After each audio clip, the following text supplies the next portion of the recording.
Hello, everybody. Let me take a drink of my coffee before we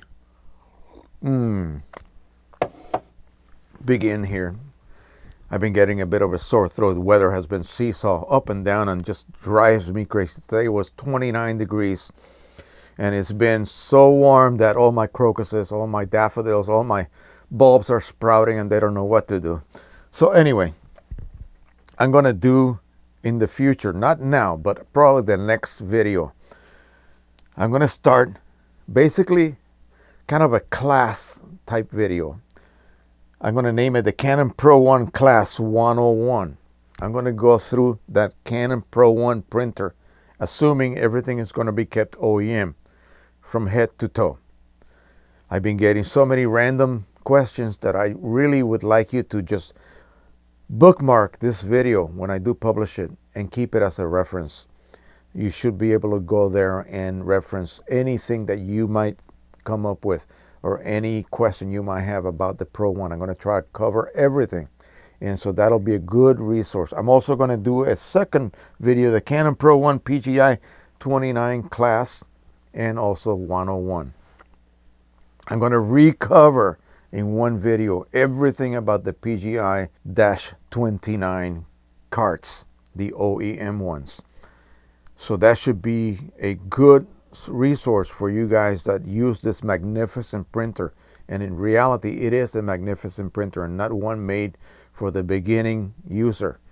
One should be more in the semi-advanced to advanced category to use that printer to its advantages. I'll leave you with this before I begin the topic of this video. Don't print JPEG on that printer, okay? Print from an unaltered raw file source, such as what you can get out of Lightroom directly or QImage directly. You will then have the best and most accurate and gorgeous output out of that Pro One. JPEG just simply turns the Pro One into a common printer like any other common inkjet printer. So make sure that you have fed that printer the best possible print with the most amount of information, digital information that is. All right, so that should be good. I hope you're looking forward to that. I'm going to start working on a outline so that I will be organized and try to cover all aspects of it. Okay, somebody asked today, why do I need to drill out my CLI 8s or CLI 42 carts? What he means is that once you remove that factory fill ball, you end up with a beautifully formed opening, and it's about 5/32 of an inch. In fact, it might be a tiny bit larger diameter than that. Why should you drill it through? It seems like there's already a beautifully factory formed hole onto which a plug fits perfectly. Well, no, it doesn't. The plug only fits partially, and you need to push that plug all the way down flush so that it seals. If it does not seal, you'll have ink all over your inside of your printer. It will leak out. It's like if you hold a straw with water and you plug the upper end, water will not leak out, but the moment you kind of let go and unseal that seal that you created with your finger, it just pours all the way out. That's what happens with your cartridges. That plug needs to seal, and it cannot seal if that hole is not drilled.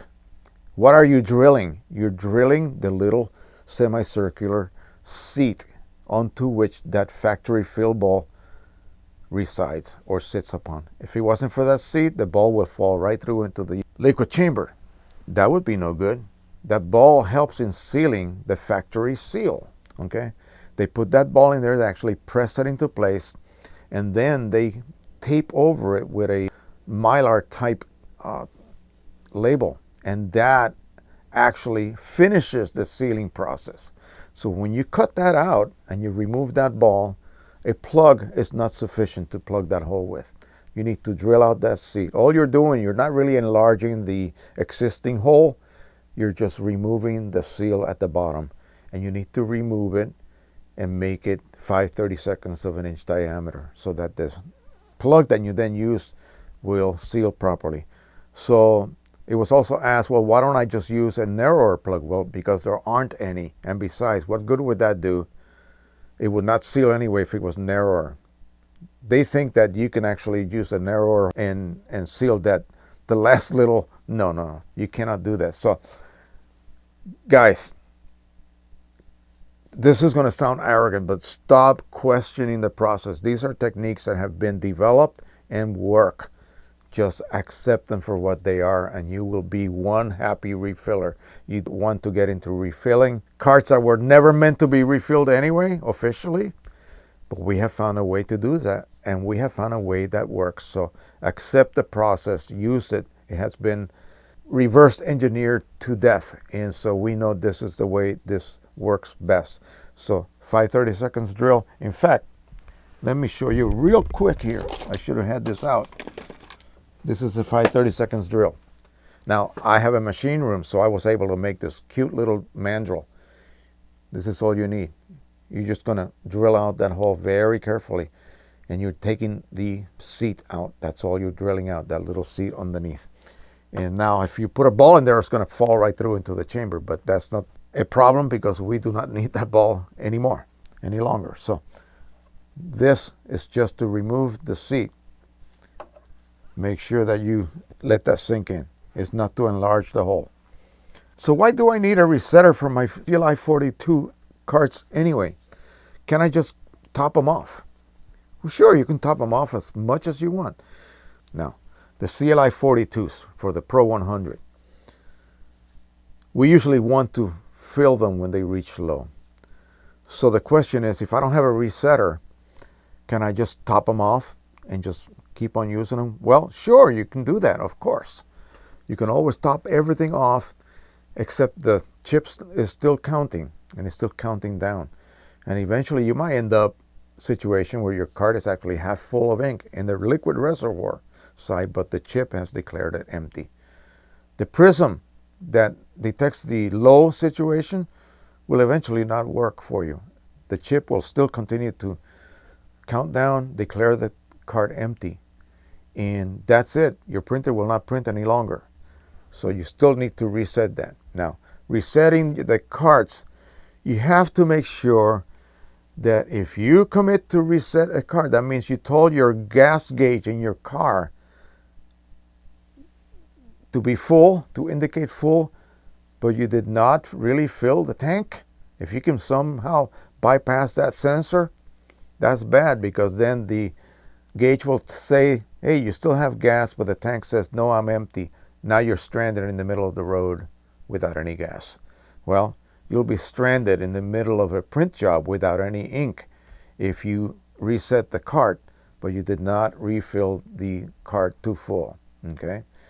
You'll be printing.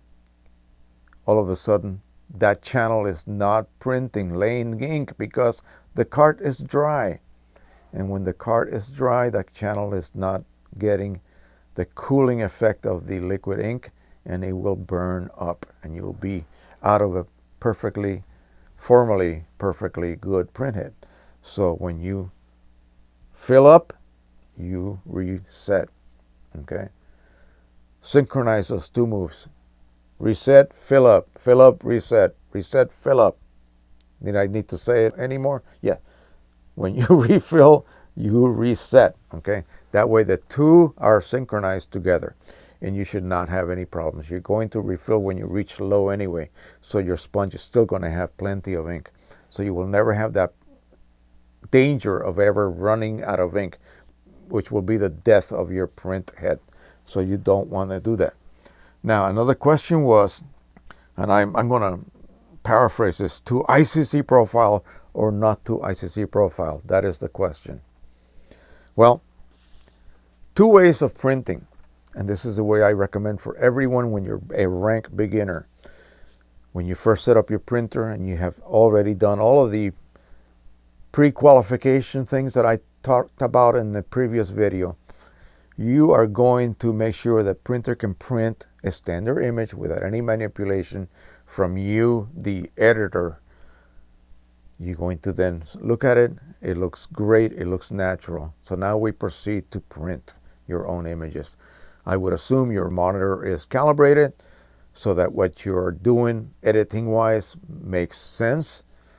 You're not editing in a uncalibrated monitor. Otherwise, whatever you edit makes no sense at all. It will be wrong. It will create a bias. So, do I print letting the printer control color? Well, yeah, that's what you should do at first. You need to learn your printer. Don't get involved with all of this color management mishmash. Start with just letting the printer control color. You choose your paper type. On Canon, you just say photo printing, pro luster, high quality, paper size, print. That's it. On an Epson, you choose paper type, quality, size, and then you pick one of the modes for color. And the simplest one is the Epson sRGB. And then you print. Very good chances are that you will get a decent print.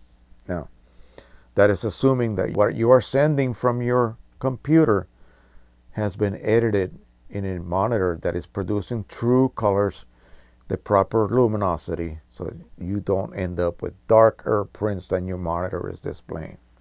Now you've been months and months doing this, everything is great, but now you decide, you know what, I want to try to print with these so-called ICC profiles. Well, what you have to do now is you tell the editing application that you want it to control color, but now you turn off, as I said earlier, you turn off the same function in the driver, so both of them are not competing against each other.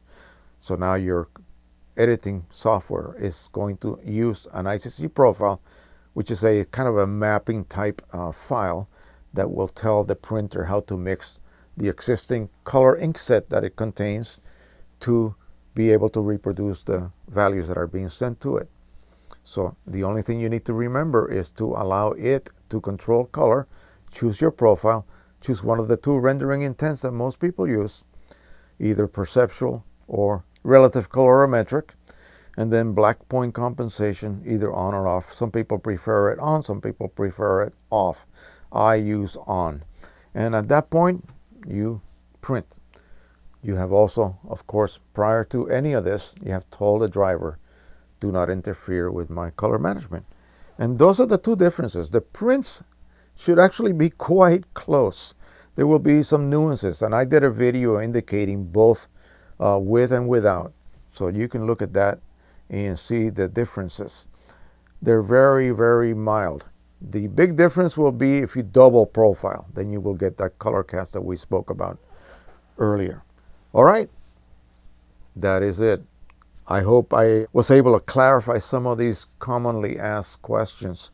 This happens every day. I know that tomorrow I'll get the same questions again, but I don't mind answering over and over again, as long as everybody that's coming into this hobby, into this field, into this craft can be led down the correct path and avoid any of the errors that a lot of people will encounter if they don't have any help or any guidance. So I hope that's what I'm able to achieve here.